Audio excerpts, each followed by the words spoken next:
오늘 사가랴 이야기로 옵니다. 이제 눈치 있으신 분들은 감을 잡으시겠지만 금요일 저녁은 세례 요한의 얘기가 진행이 되고요. 주일은 예수님의 얘기가 이렇게 하나씩 진행이 됩니다.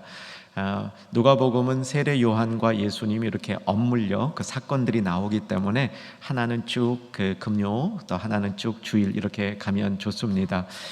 요한의 얘기는 짧아서 오늘로 끝나고요. 예수님의 얘기는 길기 때문에 아마 연말까지 계속 가게 될 예정으로 있습니다. 여러분 인생을 한번 돌아보면서 이때가 내 인생의 절정이었다, 뭐 그런 시간 기억나는 거 있으십니까? 뭐 그냥 굳이 찾자 그러면 뭐 결혼할 때, 애를 낳았을 때, 뭐 이런 것들을 생각해 볼 수 있겠는데, 우리 삶에 분명히 그런 인생의 절정 같은 순간이 있습니다. 근데 저는 가끔 이렇게 생각해 봐요. 내가 인생의 절정이라고 생각한 그 순간이 주님 앞에 갔을 때 주님 보시기에도 절정이었는가 하면 안 그럴 수도 있겠다라는 생각을 해봅니다. 아마도 사가랴 인생에 있어서 절정은 제사장으로 봉사하러 나갔다가 750대 1의 경쟁을 뚫고 제비가 자기 앞에 떨어져가지고 분향하러 들어가는 순간이 사가랴 인생의 절정이었다라고 본인은 생각했을 수도 있는데, 사실은 그때 절정이 아니었고요. 그것은 들어갔다가 약간 말을 못하게 되는 그런 일이 있었고, 오늘 사가랴가 부른 이 예언의 노래가 사가랴 인생의 절정이 아니었나 이렇게 생각해 봅니다. 입이 묶였죠. 그래서 말을 못하게 되다가 요한의 이름을 요한으로 짓자, 사가랴 2 이렇게 짓지 않고 요한이라고 짓자 이렇게 증언을 한 다음에 그 입술이 풀렸죠. 그 입술이 풀린 입술로 여러분 같으면 뭘 하겠습니까? 신난다, 그동안 못했던 이 잡담 많이 하자, 그동안 못했던 입하고 하자, 뭐 그런 게 아니고, 사가랴는 입술이 묶여 있다가 입술이 열리는 순간 뭘 했습니까? 찬양을 했습니다. 예언을 했습니다.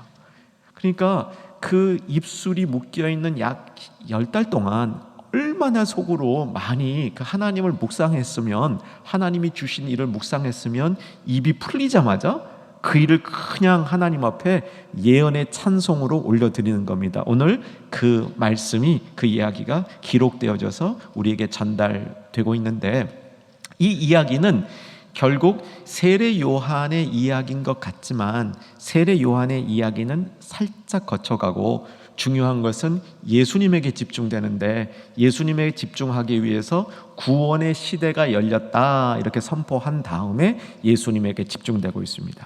자, 오늘 본문을 이제 하나씩 살펴보겠는데 67절이 시작이고요. 오늘 80절은 안 읽었습니다. 67절이 시작하는 부분이고 80절이 끝나는 부분이다, 이렇게 보시고요. 같이 한번 67절을 눈으로 따라와 주시면, 붙인 사가랴가 어떻게 됐다고요? 성령의 충만함을 받아 예언을 했다, 이렇게 돼 있고, 그 다음이니까 68절부터 79절까지는 예언의 이야기고요. 자, 80절 같이 한번 읽겠습니다. 아이가 자라며 심령이 강하여지고 이스라엘에게 나타나는 날까지 빈들에 있으니라. 이제 세례 요한의 어린 시절의 그 성장 과정을 한마디로 요약한 건데, 여기 뭐라고 돼 있냐면 심령이 강하여지고, 심령이란 말은 성령하고 같은 단어입니다. 그래서 이제 심령은 꼭 성령님이라고 보긴 어려운데, 성령의 역사로 그의 영이, 그의 속사람이 강하여지고, 그러니까 이것도 성령 충만함의 한 가지 모습이다, 이렇게 보시면 되겠습니다. 그래서 성령의 사람은 심령이 강해지는 사람이다. 여러분, 성령님이 함께 하시는 줄 믿습니다. 그래서 심령이 강해지시기를 주의 이름으로 축원합니다. 그런데 한번 보시면요, 쭉 지금까지 읽어왔던 이 성경의 이 누가복음 1장을 보면 성령 충만했던 사람이 딱 3명 나옵니다. 누군지 아세요? 엘리사벳이 성령 충만했다, 이렇게 기록하고요. 그 다음에 사가랴가 성령 충만했다, 이렇게 기록합니다. 아빠가 성령 충만, 엄마가 성령 충만하니까 애도 성령 충만한 겁니다. 그래서 심령이 강건해지는 모습, 이게 이제 세례 요한의 큰 그림이고요. 자, 이제 사가랴가 어떤 노래를 불렀는가, 68절부터 79절인데 세 부분으로 나누어집니다. 68절부터 75절까지는 구원의 시대가 열렸다 이럽니다. 그러니까 이제 하나님이 특별히 구원을 열어주는 시대 자체가 열렸다 그렇게 이야기한 다음에 76절과 77절에서는 세례 요한이 이 시대를 준비하는 인물이다. 우리 다 알고 있는 얘기입니다. 그래서 76절 이제 눈으로 따라와 주시면 세례 요한이 지극히 높으신 이의 선지자라 일컬음을 받고 주 앞에 가서 그 길을 준비하고 백성들에게 죄 사함으로 말미암아 구원을 알게 하리니 이런 일들을 할 것이다. 이건 우리가 이제 안 다루니까 그냥 읽고 넘어갑니다.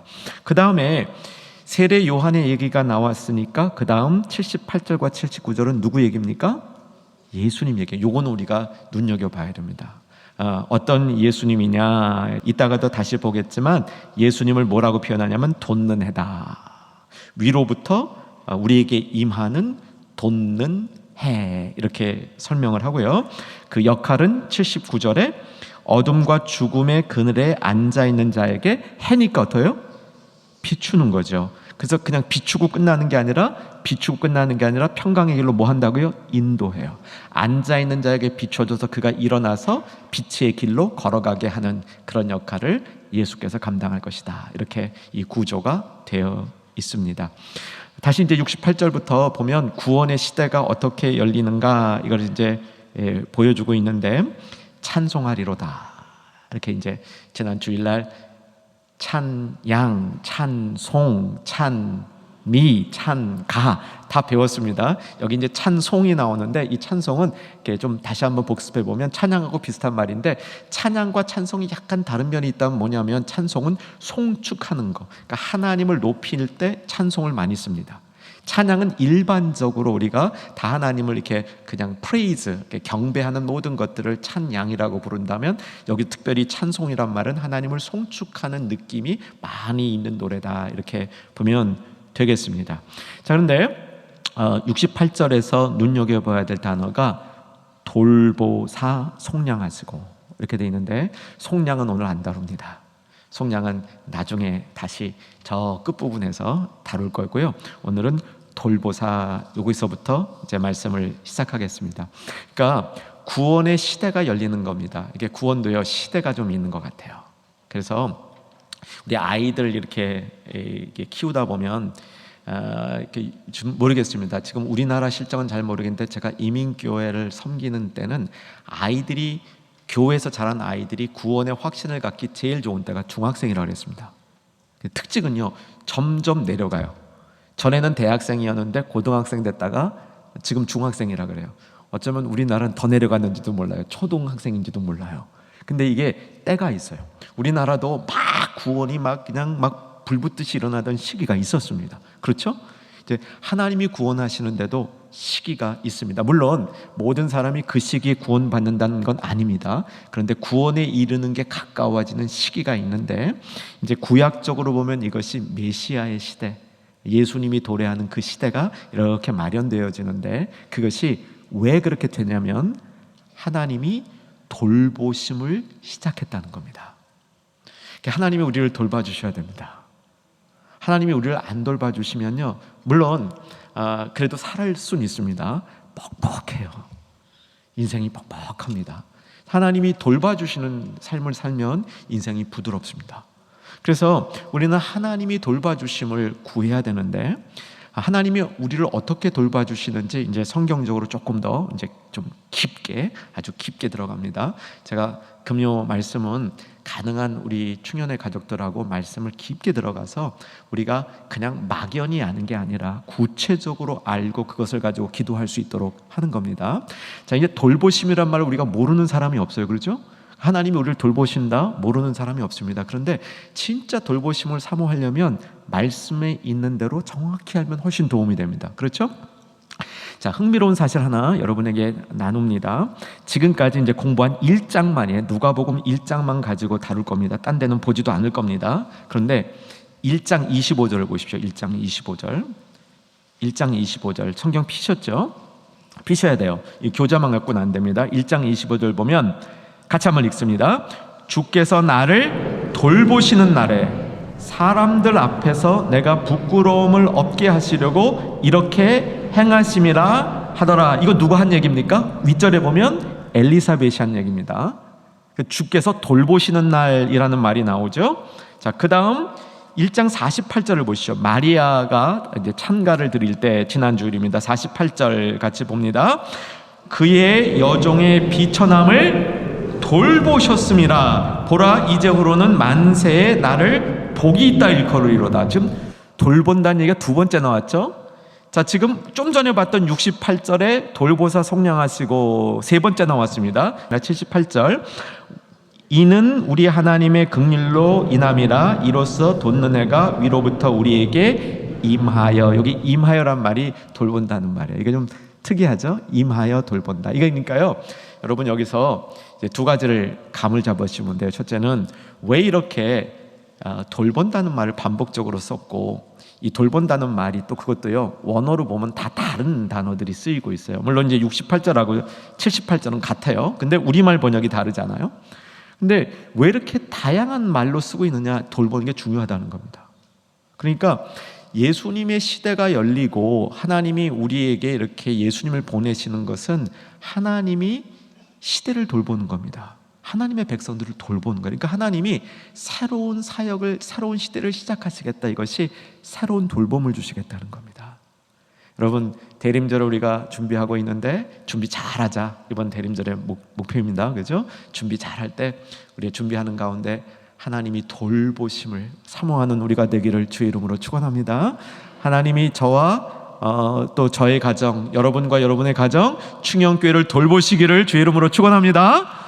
자, 하나님이 이렇게 돌보시는데, 돌본다는 게 뭐냐는 거예요. 돌본다는 뜻이 뭐냐? 다양한 뜻이 있습니다. 돌본다는 뜻이 적어도 네 가지가 있습니다. 돌보는다는, 아까 지금 제가 쭉 네 구절을 말씀드렸죠. 이 돌본다는 의미는 첫째는요, 손수 방문하는 겁니다. 하나님의 돌보심은 그냥 멀리서 너 아마 돌봐라고 명령만 하셔도 돌봄이 일어날 수 있는데, 그렇게 하는 게 아니고 친히 방문하시는 겁니다.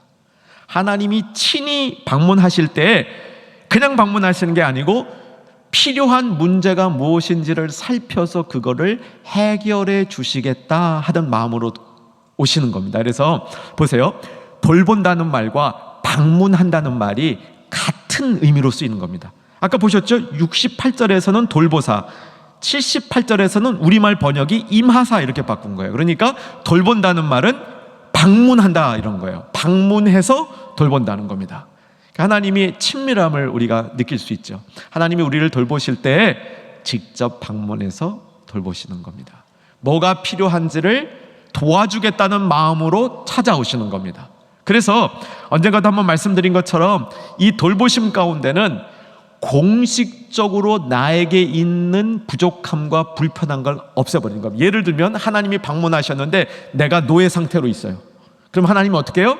방문하셔서 이제 너 노예 생활 끝, 이렇게 해주시는 거예요. 하나님이 방문하셨는데 우리 집이 누추해요. 제대로 된 집 한 칸도 없어요. 그럼 하나님이 어떻게 하시냐면 이제 이 사람에게 집 줘, 이러시는 거예요. 그러니까 하나님이 방문하셔서 필요한 것을 실제적이고 공식적으로, 내가 부끄러운 상태에 있습니다. 내가 이게 예를 들면 전과가 있어요. 그러면 하나님이 방문하셔서 어떻게? 전과 다 없애준다. 내 몸에 큰 상처가 있어요. 그래서 그게 부끄러워요. 다른 사람한테 보이기에 참 싫어요. 그러면 하나님이 방문해서 그 상처 싹 낫게 해주시는, 이런 돌보심의 방문이라는 겁니다. 문제를 해결해 주시기 위해서 임하시는 모습이 돌보심이죠. 그래서 우리는 이제 회복, 구원을 얻을 수 있게 되는 겁니다. 성경이요, 구약이 있고 신약이 있기까지 그 몇백 년이 있죠. 말라기서에서 예수님이 오시기까지 그 몇백 년이 있어요. 한 300-400년이 있어요. 그렇죠? 이 기간 동안에 특징이 뭐라고 성경은 얘기하냐면 하나님의 방문이 끊친 거예요. 이거 전혀 하나님 방문 안 하셨다는 얘기가 아닙니다. 그런데 하나님이 그 힘있게 공식적으로 방문하는 걸 안 하셨다는 거예요. 근데 임마누엘을 얘기하시면서 마태복음이 열리면서 하나님이 인간을 방문하시는 거예요. 그게 예수님이 탄생하도록 하시는 거란 말이에요. 그래서 그 의미 가운데 하나님의 방문이라는 주제가 있는 겁니다. 그래서 그것을 가지고 이제 누가복음이 선포하는 겁니다. 하나님이 돌보시기 위해서 우리에게 왔으니까 우리는 이제 구원과 회복의 길이 열리는 것이죠.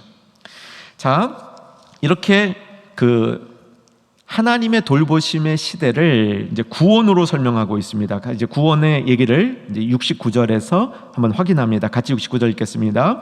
우리를 위하여 구원의 뿔을 그 종 다윗의 집에 일으켰으니. 71절 우리 원수에게서 와 우리를 미워하는 모든 자의 손에서 구원하시는 일이라. 하나님의 돌보심은 우리에게 구원을 주시는 일로 나타나는데, 이제 우리는 구원이라는 말을 너무 쉬워요. 너무 익숙해 있고. 근데 사실은 이 당시의 사람들에게 구원이란 말은요, 정말 감사한 거죠. 고통을 당하고 압제 가운데 있고 내 이 상황 좀 벗어났으면 좋겠다 하는 사람에게 구출이라는 게 생기는 게, 참 우리가 몸이 불편해도 얼마나 힘들어요. 막 몸이 너무 불편해도 얼마나 힘들어요. 그런데 그 불편한 게 없어지는 이런 거 있으면 참 좋죠.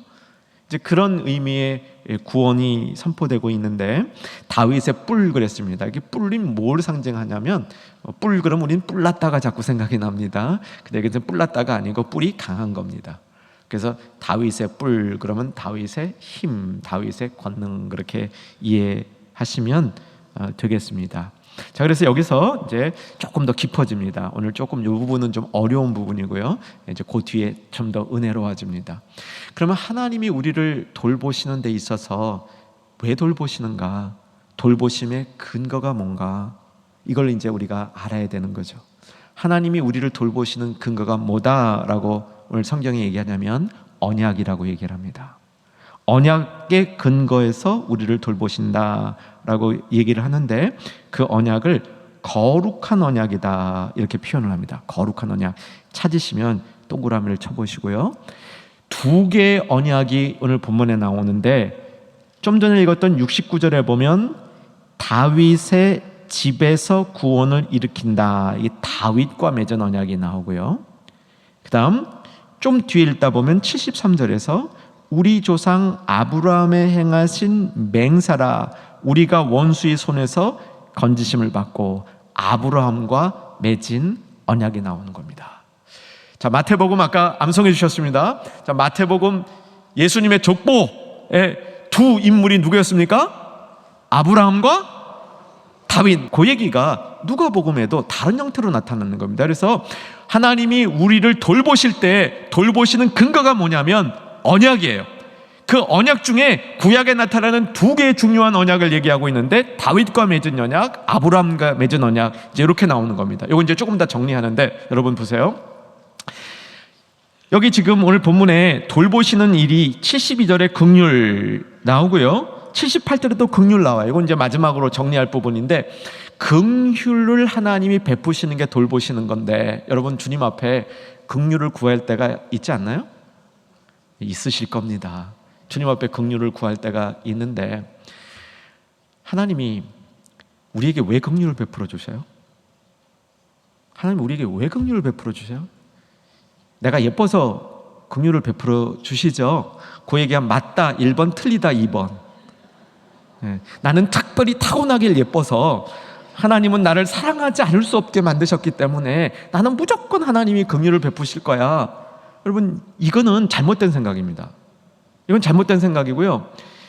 하나님이 우리에게 긍휼을 베푸시는 근거가 뭐냐면 언약 때문이에요. 하나님이 공의로우신 분인 줄로 믿으시죠? 그러면 내가 잘못했으면 하나님은 그 잘못을 책망하시고 벌하셔야 돼요. 근데 하나님이 우리의 잘못을 책망하시고 벌하시는 중간에, 여기 오늘 본문에도 보면 하나님이 72절 우리 조상을 긍휼히 여기시며 그 거룩한 언약을 뭐하사? 기억하사. 이게 하나님이요, 언약을 기억했기 때문에 우리를 봐주는 거예요. 그거를 긍휼이라고 얘기하는 겁니다. 긍휼. 하나님이 우리를 돌보시는 것은 언약 때문에 우리를 돌보시는 거예요. 하나님이 공의로우신 분이기 때문에 하나님이 우리를 돌보실 때, 우리 같은 잘못된 죄인들을 돌보실 때, 우리가 잘못됐음에도 불구하고, 우리가 온전치 못함에도 불구하고 우리를 돌보시는 이유는 근거가 있어야 되는 겁니다. 근거가 내가 예뻐서 그렇다, 이건 근거가 아니에요. 근거가 뭐냐면 하나님이 해놓으신 약속, 그 약속을 지키는 겁니다. 자, 오늘 하나님의 돌보심을 사모하는 우리들이 다시 한번 하나님과 내가 맺어진 그 약속을 내 편에서 잘 지키겠다라는 마음의 도전이 있기를 소망해 봅니다. 자, 이제 언약에 대해서 또 한번 정리합니다. 언약의 3요소는 이제 너무 반복을 많이 했어요. 그렇죠? 그래서 언약의 3가지 요소가 있다. 뭐죠? 하나님이 우리를 보호해 주시고 공급해 주시고 계획을 갖고 계시고, 이게 언약의 내용입니다. 언약의 내용은 이 3가지로 이제 요약이 되는데, 하나님이 이거를 제공해 주실 때 우리는 그럼 뭐 해야 되는 겁니까? 우리는 뭐 하라고 돼 있습니까?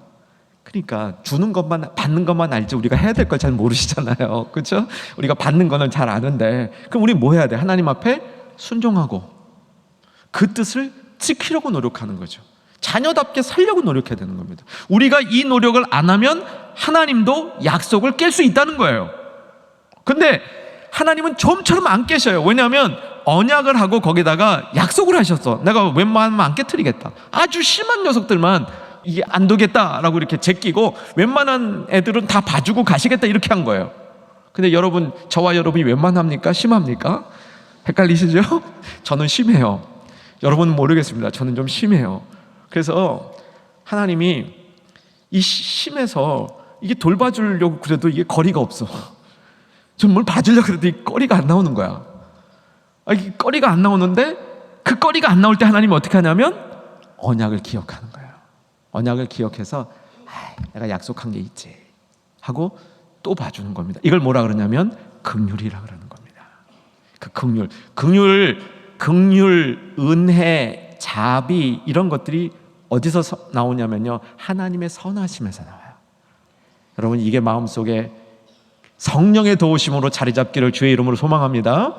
그래서 이게 긍휼, 자비, 선하심, 이런 것들이 우리에게 자리 잡을 때 하나님이 우리에게 호의를 베푸시는 거예요. 은혜도 호의를 베푸시는 것고 긍휼도 호의를 베푸시는 거예요.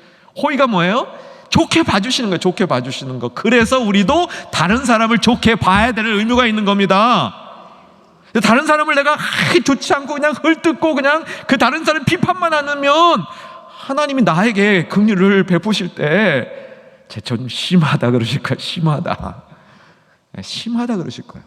그래서 우리가 하나님의 긍휼, 은혜, 자비, 이런 건 선하심의 선하심을 맛본 사람들은 우리도 다른 사람에게 먼저 호의를 베풀 수 있는 그런 마음의 자세와 여력을 갖게 되는 것이죠.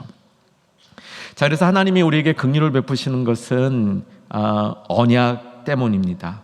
자, 이제 2가지 언약을 오늘 본문이 얘기했습니다. 무슨 언약과 무슨 언약이죠? 다윗과 맺은 언약, 그 다음에 아브라함과 맺은 언약. 요건요 굉장히 중요한 성경적인 원리이기 때문에 우리가 이것을 잘 정돈해 둬야 돼요. 조금 어렵습니다. 그래도 우리가 아마 여기 금요 집회 나온 우리 가족들은 잘 할 수 있으리라 생각됩니다. 자, 다윗과 맺은 언약을 생각하면 이스라엘 백성에게 있어서 다윗이 어떤 인물인지 생각해 보면 좋습니다. 우리나라에서 다윗과 같은 인물이 어떤 인물인가 굳이 그 정확한 비교는 안 되지만 그래도 가까운 비교될 수 있는 인물을 찾는다면 이순신 장군인 것 같아요.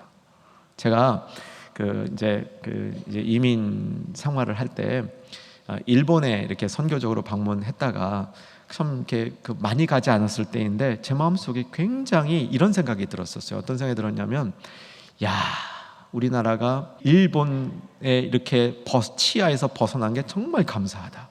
그러다 생각해 보니까 이순신 장군이 그렇게 고마운 거예요. 그래가지고 일본에 있다가 한국을 잠깐 방문하는데 제일 먼저 달려간 게 아니면 통영에 달려갔어요. 이순신 장군 공원에. 이순신 장군 공원에 뭐 이렇게 특히 볼 거 없습니다. 근데 그냥 이순신 장군에게 감사의 뜻을 전하고 싶어가지고 현충사도 가고 그랬었어요. 그런 적이 있었습니다.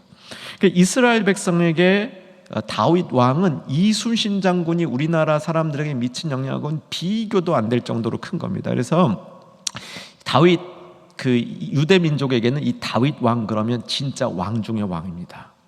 왕 중의 왕이 다윗 왕입니다. 근데 이스라엘 백성들이 메시아를 기다리면서 메시아의 중요한 그 퀄리피케이션이라고 그러죠. 자격 조건이 뭐냐면 다윗 가문에서 났어야 돼요. 왜냐하면 다윗 왕이 했던 일, 그 일에서 더 나가는 큰 일을 해야 되는 인물이기 때문에 다윗 가문에 있어야 되는 겁니다. 이것을 다윗과 맺은 언약이라 그런 겁니다. 이해되셨습니까? 자, 이 언약을 성경 한 구절에서 찾으면 사무엘 하 7장 16절, 자막으로 보겠습니다. 사무엘 하 7장 16절 같이 읽겠습니다. 내 집과 내 나라가 내 앞에서 영원히 보존되고 내 왕위가 영원히 견고하리라 하셨다 하라. 배경은요, 다윗이 여호와를 위해서 성전을 짓겠다고 생각하죠. 기억나시죠? 그랬더니 그 성전을 짓겠다는 생각만 하는 다윗이 얼마나 예뻤냐면 여호와께서 다윗에 찾아와서 네가 진짜 성전을 지을래? 하고 물어보는 겁니다. 네가 나를 위해서 성전을 짓겠다는 그 마음이 얼마나 내가 보기에 예쁜지, 너는 나를 위해서 성전을 지으려고 준비를 해라. 나는 너를 위해서 내 왕위가 영원하도록 만들어주겠다. 이런 약속을 하는 거야. 이게 다윗과 맺은 언약입니다. 그런데 이스라엘 백성들이 바벨론에 의해서 멸망하고 포로로 끌려가서 나라가 없어지다 보니까 이 약속이 어디 갔는지 혼동이 오는 거예요. 그렇죠? 도대체 다윗을 통한 하나님의 통치가 영원할 거라고 그렇게 얘기해서 우리가 그걸 굉장히 붙들고 살았는데 우리 민족이 어떻게 이렇게 포로가 된 거야? 이게 지금 있을 수 없는 일이라고 이스라엘 백성들이 거기서 큰 혼돈을 갖고 온 겁니다. 자, 이렇게 혼돈을 갖고 왔을 때 이런 혼돈 문제를 해결해 준 선지자 중에 하나가 에스겔인 겁니다. 저와 에스겔서를 같이 나눌 때 이 부분을 같이 공부했었습니다. 에스겔 34장 23, 24절 같이 읽겠습니다. 내가 한 목자를 그들 위에 세워 먹이게 하리니 그는 내 종 다윗이라. 그가 그들을 먹이고 그들의 목자가 될지라. 이게 무슨 말인지 이해되세요? 예, 다윗 뒤에 한 목자를 세우는데 그가 실제 다윗 왕이 가졌던 그 권세를 갖게 될 것이다. 이 목자가 누굽니까? 예수님이 되는 거예요. 자, 24절을 보면 나 여호와는 그들의 하나님이 되고 내 종 다윗은 그들 중에 왕이 되리라. 나 여호와의 말이니라. 그래서 다윗과 맺은 언약이 이게 깨진 게 아니라는 거예요. 다윗과 맺은 언약은 사실은 다윗 배에서 나오는 솔로몬과 그 밑에 있는 그 자손들이 아니라 이 다윗 뒤에 나오면서 진정한 목자이신 하나님의 아들 예수 그리스도가 오므로 다윗을 통하여 주겠다 했던 하나님의 영원한 통치가 계속된다, 이 말입니다. 자, 지금 제가 신학적으로 설명해 드렸는데 이걸 좀 우리에게 실천적으로 말씀드리면, 다윗과 맺은 언약은 하나님이 나와 나의 가족 그리고 믿음의 공동체를 영원히 다스리겠다는 언약입니다. 떠나지 않으시겠다는 언약이에요. 우리는 이걸 실천적으로 말하면 어떤 고백과 연결되냐면, 충영교회 주인은 누구시다? 충영교회 주인은 예수님이에요. 우리 주님이에요. 예. 충영교회 주인은 왜 주님입니까? 다스리시는 분이 주님이시는 거예요. 그리고 그 다스림을 영원하시겠다라고 약속을 한 거예요. 자, 여러분의 집의 주인은 누구십니까? 예수님이에요. 왜? 다윗과 맺은 언약이 거기 연결되는 겁니다. 영원히 다스리겠다. 그래서 예수 그리스도를 통해서 영원히 다스리는 나라, 쇠하지 않는 나라는 이스라엘 유대 민족의 나라가 아니라 하나님 나라인 겁니다. 예수님을 통해서 세워지는 하나님 나라의 통치가 영원히 지속되리라. 그래서 우리가 예수 믿는 우리들은 그 하나님의 통치를 받는 하나님의 백성이 된다. 이 약속이 다윗과 맺은 약속의 의미인 것이죠. 그러면 아브라함과 맺은 약속은 뭐냐? 다시 오늘 본문으로 와보시면요, 아브라함과 맺은 약속은 창세기에 나오는데 오늘 본문과 창세기를 좀 왔다 갔다 할 겁니다. 자, 창세기 예, 보면 아브라함과 하나님이 약속을 맺으면서 천하 만민이 너를 통하여 복을 얻으리라 이렇게 말씀하시고요. 창세기 17장을 보면 그 얘기가 좀 더 구체적으로 나타나는데 창세기 17장 6절과 7절로 갑니다. 6절과 7절 읽겠습니다. 내가 너로 심히 번성하게 하리니 내가 내게서 민족들이 나게 하며 왕들이 내게로부터 나오리라. 왕들이 내게로부터 나오리라. 그러니까 아브라함과 맺은 언약으로부터 다윗과 맺은 언약이 발전돼 나가는 겁니다. 다윗과 맺은 언약은 아브라함과 맺은 언약의 근거에서 나오는 겁니다. 내게로부터 누가 나와? 왕들이 나오리라. 그 왕 중에 최고 왕이 다윗인 줄 알았는데 다윗이 아니고 누구예요? 하나님의 아들 예수님이 되는 겁니다. 이해되셨죠? 자, 그래서 7절 내가 내 언약을 나와 내 및 내 대대 후손 사이에 세워서 영원한 언약을 삼고 너와 내 후손의 하나님이 되리라. 이 약속을 기억하셔서 하나님이 우리가 하나님 뜻을 따르지 않을 그때에도 긍휼을 베푸시고 우리로 하여금 그 언약의 근거에서 돌보심을 제공해 주는 겁니다. 그래서 우리는 이 언약 안에 늘 머물러야 됩니다. 꼭 붙들고 우리가 살아가야 될 목록 1번 언약입니다. 예수님 그래도 되는데 좀 더 구체적으로 언약을 붙들어야 돼요. 우리가 주님 앞에 긍휼을 구할 때에도 뭘 붙들고 구해요?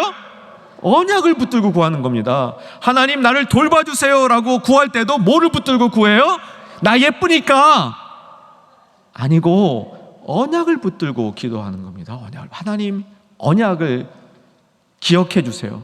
그리고 하나님 언약을 기억해 주셔서 하는 순간 딱 뭐를 해야 돼요?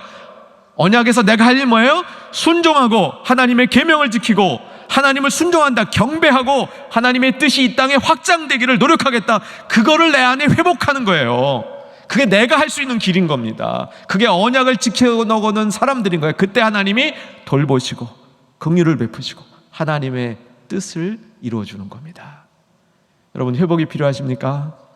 하나님의 돌보심이 필요하십니까? 네, 언약을 다시 붙드시고 언약 안에서 내가 해야 될 그 일을 다시 한번 주 안에서 충성되게 감당하겠다는 결심을 하셔야 되는 줄로 믿습니다. 자, 그 다음에 아브라함과 맺은 언약을 우리 그 사가랴의 노래는 어떻게 얘기하고 있는지 확인합니다. 72절 같이 읽겠습니다. 우리 조상을 긍휼히 여기시며 그 거룩한 언약을 기억하셨으니 계속 곧 우리 조상 아브라함에게 하신 맹세라 우리가 원수의 손에서 건지심을 받고 75절이 하이라이트입니다. 종신토록 주 앞에서 성결과 의로 두려움이 없이 섬기게 하리라 하셨도다. 오늘 본문에서는요 제가 이렇게 크게 말씀드렸던 언약 안에 있는 사람들이 어떤 일을 해야 되는가에 관한 이야기를 다른 모습으로 조금 더 구체적으로 설명해 주는데 우리가 언약에 의해서 하나님의 돌보심을 받고 긍휼을 하심을 받은 우리가 갖고 있는 특권에 관한 이야기입니다. 75절 잘 기억하면 참 좋을 것 같아요. 다시 한번 75절 제가 읽어드릴게요.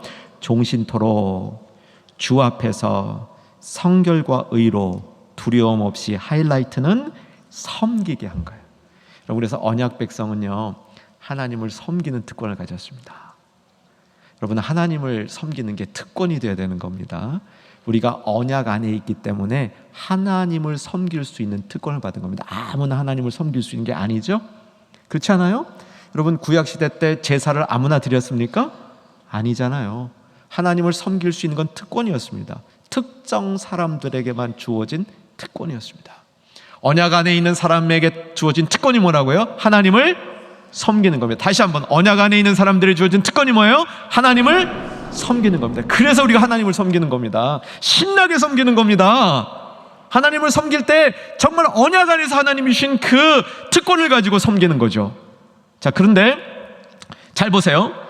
그 언약 안에서 하나님을 섬기는 것을 75절에서 주 앞에서 섬긴다. 두 번째 특권입니다. 주 앞에서 섬기는 거예요. 주 앞에서. 자, 우리가 하나님 앞에 설 수 있는 길이 없거든요. 그죠? 구약으로는 우리가 하나님 앞에 쓸 길이 없는데 하나님 앞에 서서 섬기는 겁니다.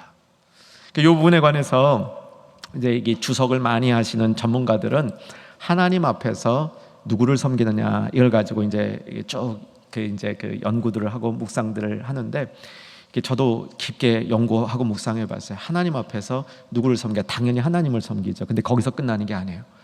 우리가 하나님 앞에서 섬길 대상은 하나님뿐만 아니라 이웃도 포함이 됩니다. 여러분, 감이 오세요? 우리가 정말 섬기는 특권을 받았는데, 그 섬기는 특권을 하나님 앞에서 섬기는 특권을 받았으면 그것은 하나님만을 섬기는 게 아니라 하나님을 섬기는 모습으로 이웃까지를 같이 섬겨야 된다는 거예요. 오늘 우리에게 주시는 특별한 말씀으로 받으시기를 주 안에서 소망합니다.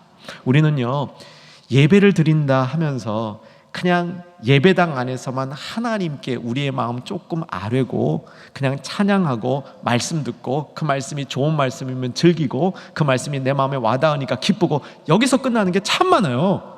근데 이 본문에서 얘기하는 언약 관계에서 하나님을 섬기는 것은 하나님 앞에서 섬기는 건데, 우리가 진짜 하나님 앞에 서서 섬기게 되면 하나님만을 섬긴 게 아니란 말이죠. 하나님이 우리에게 주신 뜻을 따라 이웃도 섬겨야 되는 겁니다. 열방도 섬겨야 되는 겁니다. 이게 제 해석이 아니에요. 이게 본문 보면 더 나와요. 같이 보세요. 어떻게 섬긴다고 75절에 되어 있냐면 성결과 의로 섬긴다고 되어 있어요. 성결과 의로.